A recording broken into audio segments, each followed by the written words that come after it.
નમસ્કાર દર્શક મિત્રો, ગુજરાત સત્યવાર્તા ન્યૂઝમાં તમારું હાર્દિક સ્વાગત છે। હું છું મંસુરી શેરમાનું। વડોદરાના સુરસાગર વિસ્તારમાં ફરી એકવાર દબાણ મુદ્દે તણાવભર્યું દ્રશ્ય સર્જાયું।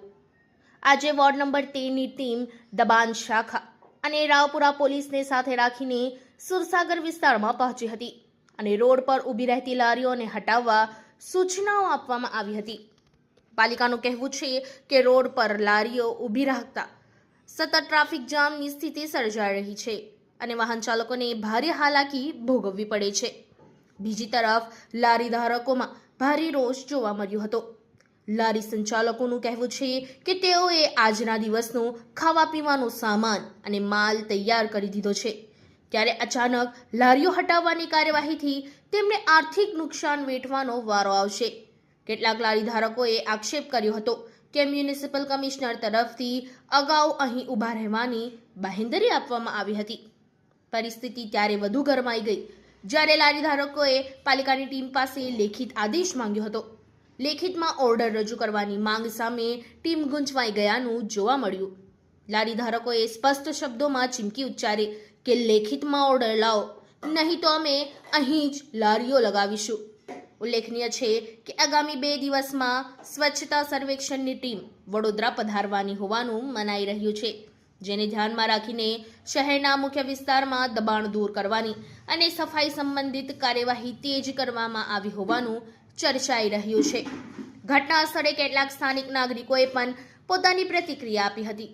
નાગરિકોનું માનવું છે કે જો ટ્રાફિક અને દબાણ સામે કાર્યવાહી કરવી હોય તો શહેરભરમાં સમાન રીતે થવી જોઈએ, માત્ર એક વિસ્તારમાં કાર્યવાહી કરવી યોગ્ય નથી। કેટલાક લોકોએ કહ્યું કે જો બધે કાર્યવાહી ન થાય તો અમને પણ અહીં રોજગાર માટે ઊભા રહેવા દેવું જોઈએ। દબાણ હટાવવાની કામગીરી દરમિયાન થોડા સમય માટે તણાવપૂર્ણ વાતાવરણ સર્જાયું હતું, જો કે પોલીસની હાજરીને કારણે સ્થિતિ નિયંત્રણમાં રહી હતી। હાજી, ફરી જે આપણે જોઈ રહ્યા છે, ઇલેક્શન આવ્યું ત્યાં સુધી આ લોકોએ આપણી સાથે શાંતિ રાખી આપણને ખોટા આશ્વાસનો આપ્યા। આજે ફરી અમે કાયદો લઈને જ આવ્યા છે। કાયદામાં ચોખ્ખું લખ્યું છે કે જ્યાં સુધી તમે સ્ટ્રીટ વેન્ડર તમામ સ્ટ્રીટ વેન્ડરનો સર્વે કરી અને લાયસન્સ જે કાયદામાં કહેવાય છે સર્ટિફિકેટ ઓફ વેન્ડિંગ એ આપશો નહીં ત્યાં સુધી યથાસ્થિતિ વેન્ડર એમની રોજી માટે ધંધો કરી શકશે। આ એરિયામાં સર્વે કમ્પ્લીટ નથી કર્યો, આ એરિયામાં સુરસાગરમાં બધાને લાયસન્સ આપ્યા નથી, એટલે ત્યાં સુધી અમે યથાસ્થિતિ ઊભા રહીશું। જેની લેખનમાં આપણે મ્યુનિસિપલ કમિશનરને આપેલું છે, વોર્ડ ઓફિસરને આપેલું છે અને અમે કીધું છે કે સાહેબ કૃપા કરીને આની પ્રમાણે જો નોટિસ લાવશો તો અમે હટાવશું અને અમે કોર્ટનો રસ્તો અપાવશું, પણ નોટિસ નથી લાવતા। એ લોકો મૌખિક ઓર્ડર આપે છે કારણ કે એમની પાસે કોઈ નોટિસ આપવાની શું કહેવાય જગ્યા જ નથી, એમને કઈ જગ્યા જ નથી કે નોટિસ શેની આપશે। એટલે આ રીતે બળજબરી પોલીસ બળને લાવી અને અમને જબરદસ્તી ખસાડીને આ લોકો એવી રીતે વિચારે છે કે લોકો ડરી જશે અને ધંધો બંધ કરી દેશે તો એ રોડ એ લોકો પચાવી પાડશે। આવી રીતે ગેરકાયદેસર કાર્યવાહીઓ તરફ અમે નમ્ર હાથથી વિનંતી કરીએ છીએ, આવું કોશિશ નહીં કરો। અમે તો કોર્ટનો રસ્તો અપનાવશું, તમે નોટિસ આપો ને। આ લોકોનું કેવું છે સ્વચ્છતા સર્વેક્ષણની ટીમ આવવાની છે। હા, સ્વચ્છતા સર્વેક્ષણ સ્વચ્છતા માટે કરવાનું। આ રોડ જોઈ લો કેટલો સ્વચ્છ, આનાથી સ્વચ્છ અમે આવીએ ત્યારે સાફ કરીએ, અમે જઈએ ત્યારે સાફ કરીએ। સ્વચ્છતા ના હોય તો અમારું નામ લખાવો ને તમે। સ્વચ્છતા સર્વેક્ષણ તો ટોયલેટ પાસે થશે, સ્વચ્છતા સર્વેક્ષણ જ્યાં થવાનું છે ત્યાં લોકો સાથે જ થશે ને। તમે સમજો, મારી સોસાયટીમાં સ્વચ્છતા સર્વેક્ષણ થવાનું હોય તમારા બધાના ઘર ખાલી કરીને થોડું કરાવશો? સ્વચ્છતા તો જ્યાં લોકો છે ત્યાં જાળવશે કે નથી જાળવતા જોઈ લો ને, અમે જાળવીએ છીએ કે નથી જાળવતા। ન જાળવતા હોય તો કહેજો। આગળ તો અમે રિટર્ન નોટિસ નહીં આપે ત્યાં સુધી અમે લોકો અમારો ધંધો કરશું અને એમને ઘર્ષણ કરવું હોય પોલીસની સાથે તો અમે એફઆઈઆર લખાવશું, બીજું શું કરશું? લારીઓ ખુલશે જ સાહેબ। જો રિટર્ન નહીં આપે, લેખિતમાં નહીં આપે તો લારીઓ ચાલુ રહેશે અને પોલીસ એમાં દબાણ કરશે તો અમે પોલીસમાં લખાઈ દઈશું ફરિયાદ કે દબાણ જબરદસ્તી અમારી સાથે મ્યુનિસિપાલિટી કરી રહી છે, લઈ જાઓ અમને કોર્ટમાં। બરાબર? જય હિન્દ, જય ભારત। આમ નાગરિકોના અધિકાર માટે લડતું રહેવું પડે, એના માટે તમારો બી સાથ છે। વડોદરાની જનતાને બી કહે છે, બીજા લારીવાળાને બી કહે છે, જાગૃત રહો, મજબૂતીથી લડો। આ લોકો દાદાગીરી કરીને આપણી લારીઓ બંધ કરાવશે, તમે જાગૃત થઈ જાઓ, યુનિયન બનાવવાનું જલ્દી ચાલુ કરો। ધન્યવાદ। મારું નામ જય, ભારતીય પથ વિક્રેતા મહાસંઘ।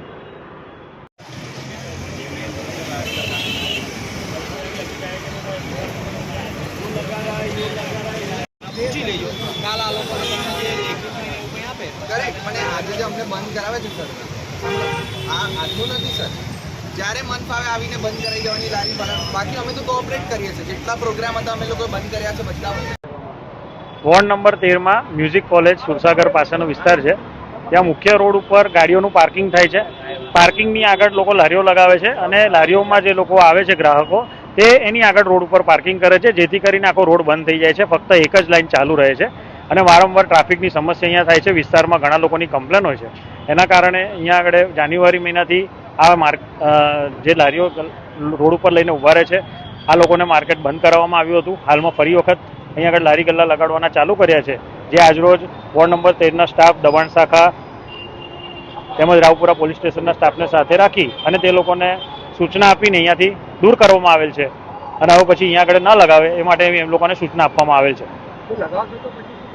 તો પછી એની ઉપર જે કાર્યવાહી કરવામાં આવે છે દબાણ શાખા દ્વારા, એ પ્રમાણેની કાર્યવાહી કરવામાં આવશે.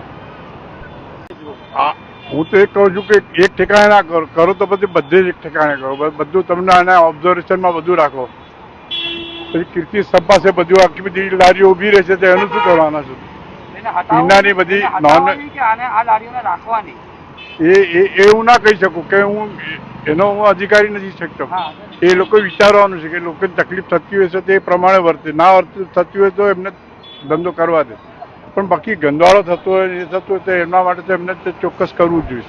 ટ્રાફિક સમસ્યા માટે, કારણ કે લારી લાગે છે, લારી પછી ટેબલ પછી બાઇકો લાગે એ મારો સબ્જેક્ટ નથી કે હું કોઈક વાર પણ આવીને બેસી શકું છું. એ એમને વિચારવાનું છે કે જેને ટ્રાફિક સોંપ્યું છે કામ એમને સોંપ્યું છે એ વિચારે. પણ બાકી આટલું તો કહી શકું, જો આ લોકો કાઢી શકતા હશે તો પછી બધે ચલાવવું જોઈએ. તો પછી કીર્તિ સ્તંભ પાસે પણ એટલું જ ગંદવાળો, ત્યાં ટેબલ ખુરશીઓ બધું જ પડતું જ હોય છે. તો ત્યાં એ લોકો વિચારવું જોઈએ.